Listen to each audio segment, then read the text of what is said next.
नमस्कार दोस्तों श्रीमद् भगवत गीता के 11वें अध्याय के ऊपर हम आज आपके साथ वार्तालाप करने वाले हैं। जैसे आप सब ने देखा और जिन्होंने भी गीता पढ़ी है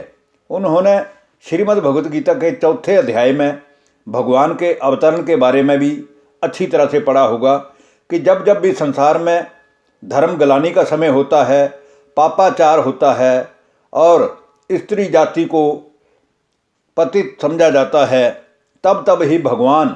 फिर से सृष्टि का परिवर्तन करने के लिए अवतरित होते हैं।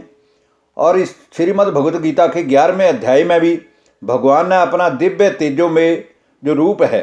वो अर्जुन के विनय करने के बाद अर्जुन को दिखाया है, उसी की वार्तालाप है। तो आइए शुरू करते हैं श्रीमद् भगवत गीता अध्याय 11वां। इसमें मुख्य श्लोकों का सार ये है कि अर्जुन कहते हैं कि हे ईश्वर, मैंने जो आपके आगे आग्रह किया था कि आप अपने उस दिव्य अलौकिक रूप को मुझे दिखाइए, तो उस परम गोपनीय अध्यात्म विषयक वचन और उपदेश के द्वारा मेरा अज्ञान अब नष्ट हो गया है। क्योंकि हे कमल फूल समान हमें बनाने वाले, मैंने आपसे स्वयं भूतों की उत्पत्ति के बारे में, प्रलय के बारे में और पालना के बारे में अच्छी तरह से सुन लिया है और आपकी अविनाशी महिमा भी सुन ली है। और हे परमेश्वर, आप अपने को जैसा कहते हैं ये ठीक वैसा ही है। क्योंकि हे उत्तम से उत्तम बनाने वाले पुरुषोत्तम, आपके ज्ञान, ऐश्वर्य, शक्ति, बल और तेज से युक्त उस ऐश्वर्य रूप को मैं प्रत्यक्ष रूप में देखना चाहता हूँ। इसलिए अगर वो आपका रूप मेरे द्वारा देखा जाने काबिल है, अगर आप ऐसा मानते हैं, तो हे हमें योग सिखाने वाले योगेश्वर, उस अविनाशी स्वरूप को मुझे जरूर दिखाइए। तब भगवान कहते हैं कि हे अर्जुन, तू इन प्राकृतिक नेत्रों के द्वारा मेरा वो रूप नहीं देख सकता है, उसे देखने में समर्थ नहीं है। इसी से मैं तुझे दिव्य और अलौकिक चक्षु देता हूँ और उस दिव्य नेत्र से तू मेरी ईश्वरीय योग शक्ति को देख, अर्थात मेरे दिव्य रूप को देख। इसके बाद संजय कहते हैं कि हे राजन, हे धृतराष्ट्र, उसके बाद महान ईश्वर और सभी पापों के नाश करने वाले भगवान ने इस प्रकार कहकर उसके पश्चात अर्जुन को फिर अपना ऐश्वर्य युक्त दिव्य ज्योति स्वरूप दिखलाया। ऐसा रूप जो कि आकाश में हजारों सूर्यों के एक साथ उदय हो जाने के बाद भी जो उनका प्रकाश उत्पन्न होता है, वह शायद हजारों सूर्यों का तेज भी उस परमात्मा की तेज आभा के सामने टिक सके। ऐसा रूप उस अर्जुन ने देखा और ऐसा वो दिव्य रूप देखकर अर्जुन प्रकाश में विश्व रूप परम पिता परमात्मा को हाथ जोड़कर कहते हैं कि हे ईश्वर, आपके इस रूप में मैं संसार के सृष्टिकर्ता ब्रह्मा को और संहार करता महादेव को और संपूर्ण ऋषि मुनियों को, अथवा जो विश्व का पालनहारा है विष्णु, उसको भी चतुर्भुज रूप में देख रहा हूँ। इसलिए हे ईश्वर, आप प्रसन्न होइए और प्रसन्न होकर के आप मुझे बताइए कि किस कारण से आप इस सृष्टि मंच पर आकर के इस सृष्टि को फिर से पावन बना रहे हैं। तो इसके बाद बताया गया है कि जैसे अनेक नदियों के जल एक ही समुद्र में इकट्ठे आकर मिल जाते हैं और समुद्र में समा जाते हैं, प्रवेश कर जाते हैं, ऐसे ही अर्जुन कहता है कि हे ईश्वर, ये नरक के जितने भी पाप करने वाले अधर्मी प्राणी हैं, मुझे ऐसा दिख रहा है कि जैसे वो आपके दिव्य तेजो में रूप में अपने आप प्रवेश कर रहे हैं, अर्थात अपनी मृत्यु का निमंत्रण ले रहे हैं। और जैसे पतंगा मोहवश नष्ट होने के लिए प्रज्वलित अग्नि में बहुत तीव्रता से दौड़ते हुए प्रवेश करता है और उसके ऊपर मंडराता रहता है, ठीक ऐसे ही ये पापी लोग अपने नाश के लिए आपके उस दिव्य तेजो में रूप में प्रवेश कर रहे हैं।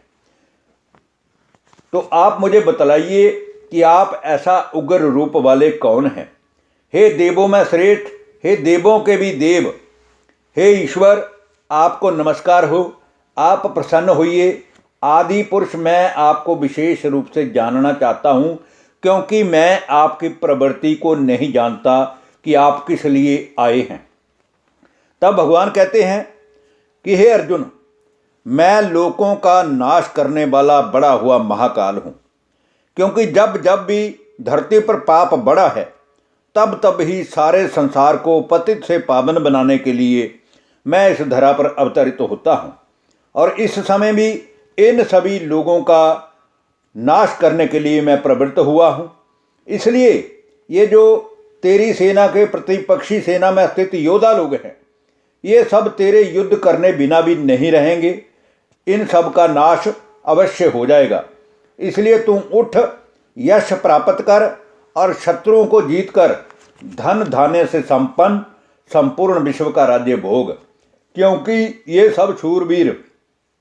पहले से ही मेरे द्वारा मारे जा चुके हैं। हे अर्जुन, तू तो केवल निमित्त मात्र बन जा। इसके बाद संजय कहते हैं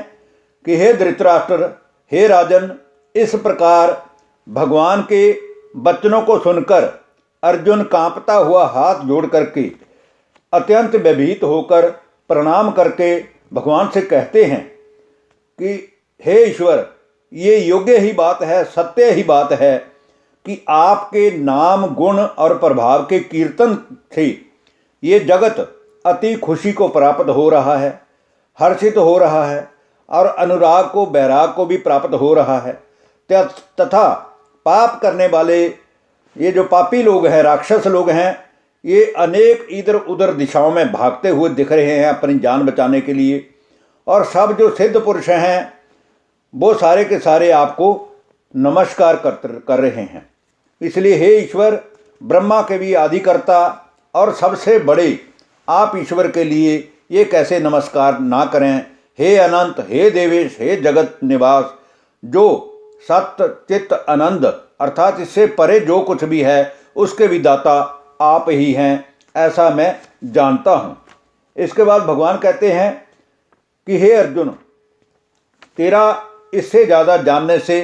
कुछ और तात्पर्य नहीं होना चाहिए। तुझे एक बात याद रखनी चाहिए कि इस चराचर संपूर्ण जगत का पिता और सबसे बड़ा गुरु, सतगुरु और परम शिक्षक भी मैं ही हूँ, क्योंकि इन तीनों लोकों में भी मुझ ईश्वर के द्वारा कोई बड़ा नहीं है। तो अर्जुन कहता है कि आपके अलावा दूसरा कोई फिर अधिक हो भी नहीं सकता है।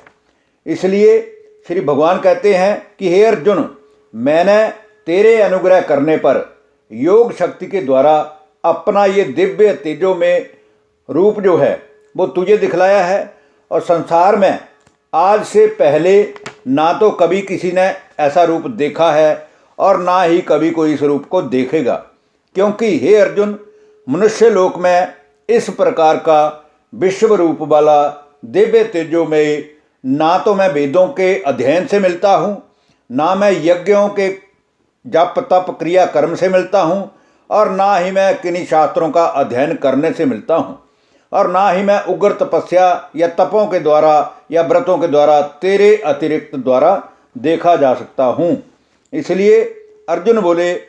हे जनार्दन, हे ईश्वर, आपके अब इस अति शांत और दिव्य रूप को त्याग कर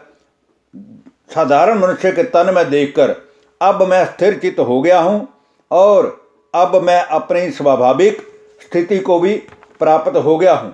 तो भगवान कहते हैं कि हे अर्जुन, अब तू जो भी कर्म करता है, तू मेरे निमित्त सारे कर्तव्य कर्मों को मुझ में अर्पण करता हुआ कर। इससे तू मुक्ति को भी प्राप्त होगा और युद्ध में भी तेरी विजय होगी। धन्यवाद। नमस्कार दोस्तों।